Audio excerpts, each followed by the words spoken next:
Drama serial جاں نثار کے next episode میں آپ لوگ یہ بھی دیکھنے والے ہیں غزنوی وکیل بلوا لیتا ہے تاکہ طلاق نامہ تیار کر کے جلد سے جلد دعا کو بھیجا جا سکے، کیونکہ وہ اب اپنی آنکھوں سے دعا کو سرفراز سے ملتے ہوئے دیکھ چکا ہے اور دعا کہیں سے بھی اداس پریشان نہیں لگ رہی تھی، بلکہ وہ تو بہت تیار شیار ہو کے آئی تھی جیسے سچ میں کوئی اپنے محبوب سے ملنے آتا ہے۔ غزنوی یہ سوچتا ہے کہ ایسی بے وفا عورت کو اپنے دل میں اور اپنی زندگی میں جگہ دینے کا آخر کیا فائدہ، لیکن جعفر غزنوی کے اس فیصلے سے خوش نہیں ہے۔ وہ وکیل تو لے آتا ہے لیکن غزنوی سے کہتا ہے سئی آپ اتنی جلدی یہ فیصلہ نہ کریں، کہیں ایسا نہ ہو کہ آپ بعد میں آپ کو پچھتانا پڑے۔ غزنوی کہتا ہے جعفر اتنے عرصے سے پچھتا تو ہی رہا ہوں،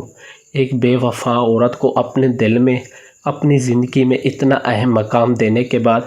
اب پچھتاوے کے سوا میرے پاس بچتا کیا ہے۔ جعفر جانتا ہے غزنوی اگر دعا بی بی کو طلاق دے بھی دے تب بھی اسے دل سے کم نہیں نکال پائے گا۔ جعفر خود بھی کشمکش کا شکار ہے کیونکہ وہ تو سرفراز کے ساتھ کشمالہ بی بی اور دعا بی بی دونوں کو ہی ملتے دیکھ چکا ہے، اس لیے فیصلہ نہیں کر پا رہا اصل میں مجرم کون ہے اور اصل میں سرفراز کے ساتھ کون ملا ہوا ہے۔ بہرحال کشمالہ کے تو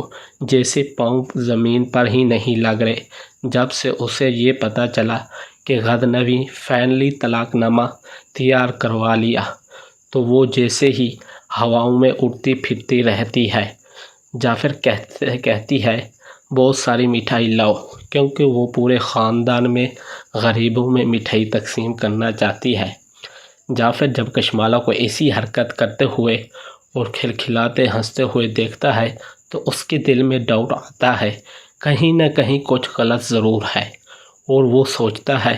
جب کشمالہ بی بی کی شادی زوار خان سے ہوئی تھی تب بھی یہ کبھی مجھے اس طرح خوش نظر نہیں آئی،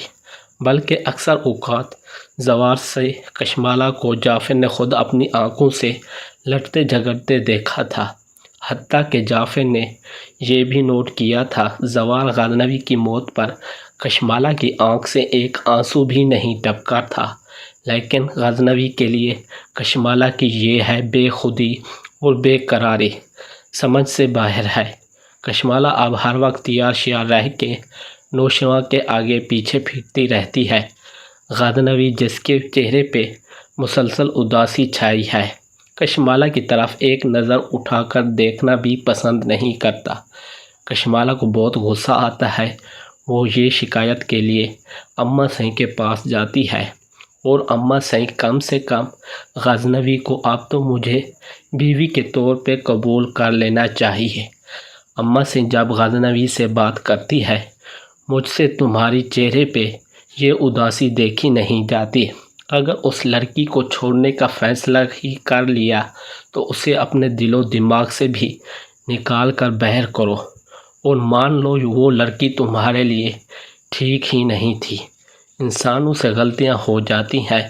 اور ایسے ہی تم سے بھی انتخاب میں غلطی ہو گئی۔ دوسری طرف دعا جب اس بار سرفراز سے ملتی ہے تو وہ بہت چالاکی اور ہوشیاری سے اس کے موبائل سے کشمالہ کے تمام وائس میسیج کال ریکارڈنگ اپنے موبائل میں سینڈ کر کے اور اس کے موبائل سے تمام ہسٹری ڈیلیٹ کر دیتا ہے تاکہ سرفراز کو کسی قسم کا کوئی شک نہ ہو۔ اس کشمالہ کی لاسٹ ریکارڈنگ سن کر تو اس کے پاؤں تلے زمین جیسے ہی سرک جاتی ہے، جس میں وہ سرفراز سے کہتی ہے کہ ہم منزل کے بہت قریب ہیں، کیونکہ غزنوی وکیل کو بلوا چکا ہے اور آج ہی دعا کے لیے طلاق نامہ بھی تیار ہو جائے گا، اس کے بعد تمہارے پیسے بھی تمہیں مل جائیں گے۔ دعا وہ ریکارڈنگز حاصل کرنے کے بعد گھر جاتی ہے اور غزنوی کے موبائل پہ وہ تمام ریکارڈنگ سینڈ کر دیتی ہے۔ غزنوی جب وہ ریکارڈنگ سنتا ہے تو اس کے پاؤں تلے جیسے ہی زمین سرک جاتی ہے۔ اصل کہانی کیا تھی، غزنوی کیا سوچ رہا تھا، دعا کے ساتھ غزنوی کو میسج کرتی ہے مجھے معاف کر دیجیے گا، میں سرفراز سے ملتی رہی لیکن اس کا مطلب یہ نہ سمجھے گا میں آپ سے بے وفا۔ میں سرفراز جیسے آدمی پہ تھوکنا پسند نہیں کرتی،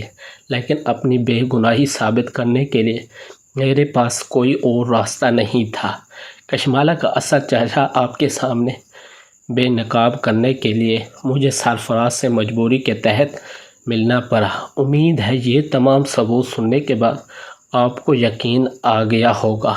کہ آپ کی دعا آپ کے ساتھ نہ تو کبھی بے وفائی کر سکتی ہے اور نہ ہی کبھی آپ کو زہر دے سکتی ہے، کیونکہ آپ کی دعا آپ سے بہت محبت کرتی ہے۔